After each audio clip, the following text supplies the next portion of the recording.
God cursed people who was very harmful to the children of Israel in biblical history. We are talking about the Midianites. The Midianite people descended from Midian, one of the sons of Abraham, with which, therefore, the Midianites were also descendants of Abraham, but were never considered part of the people of the covenant of God. In fact, the relationship between the Midianites and the Israelites was marked much more by hostility than by any peaceful conviviality between these two peoples. And in this video, you will understand what the Bible really says about who the Midianites were. The origin of the Midianites retreats to Midian, son of Abraham, with a woman named Keturah. It is common to think about Abraham's relationship with Keturah, and consequently on the birth of Midian, as events that occurred after Sarah's death.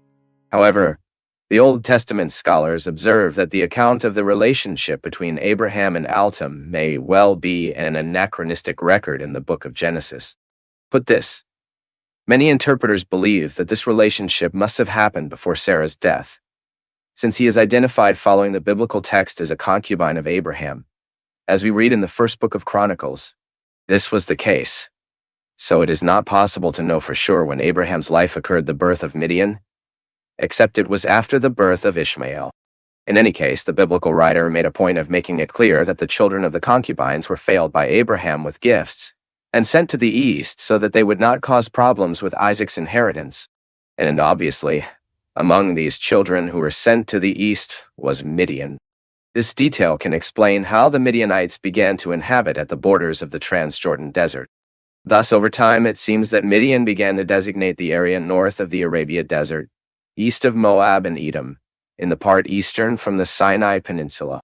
Some scholars argue that perhaps the Median designation has never been a territorial term, but a name used to designate a confederation of nomads. In the Bible, on several occasions, Midianites also appear in close association with other descendant peoples of Abraham. Therefore, in some biblical passages, the Midianites, Medanites, and Ismaelites are used practically interchangeably.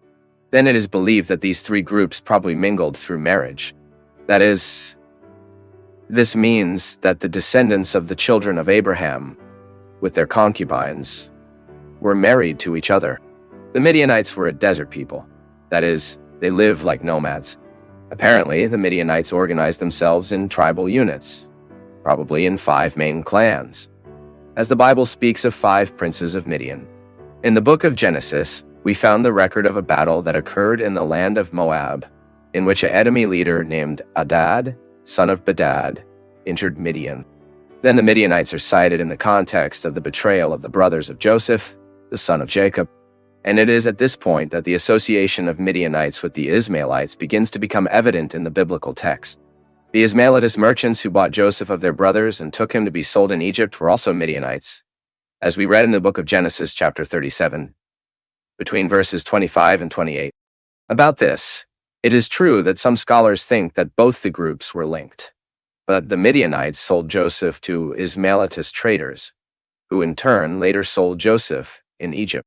But most argue that this double identification has to do with the fact that both groups have mixed through marriage. Later, Moses, the great legislator of the Hebrew people, married a Midianite woman named Zipporah. When he fled Egypt, Moses established himself in Midian, where he met his wife, who was daughter of a local priest called in the Bible of Huel, or Jethro. Moses remained in Midian for 40 years. Even it was as he took care of his father-in-law, Midianite, that God called Moses Nereb and commissioned him to lead the Israelites' departure from Egypt. A curiosity is that Moses' father-in-law is also called in the Kenu Bible, which was probably a term that identified a nomadic tribe.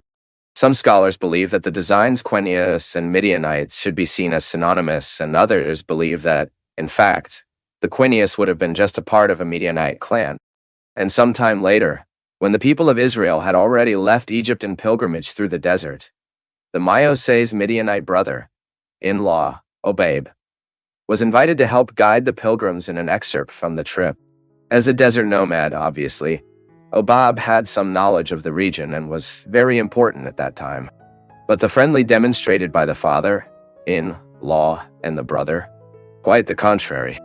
The Midianites were a hostile people to the children of Israel. Even the problems between these two peoples began in the time of Moses.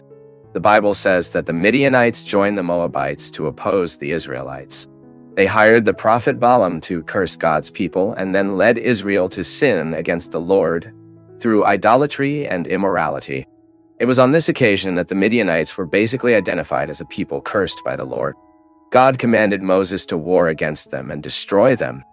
The Bible says that in that battle, 5 Midianites kings were killed by the false prophet Balaam.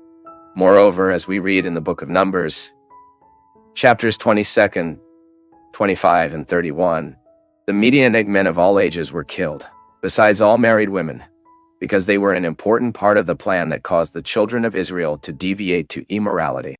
And at that time, only the virgin girls were spared. However, it seems that this massacre did not mean the end of the Midianites. Therefore, in the time of the judges of Israel, the Midianites are mentioned again as a powerful people who has oppressed the Israelites for 7 years. As we read in the book of Judges between chapters 6 and 7, God allowed the people of Israel to be subdued because of their idolatry.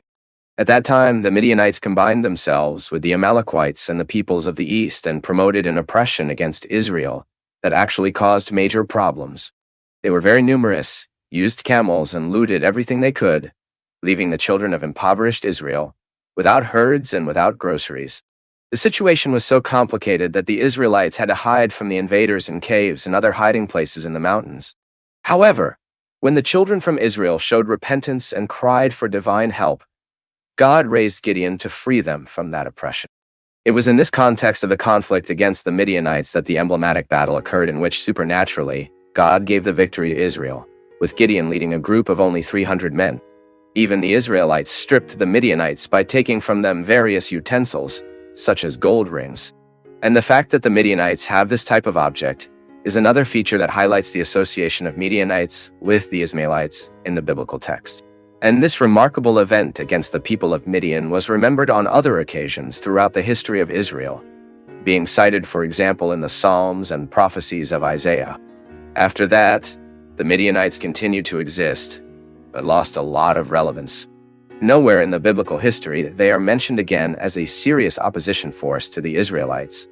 Already an archaeological aspect, the fact that the Midianites have been nomads or semidads obviously make any discovery difficult.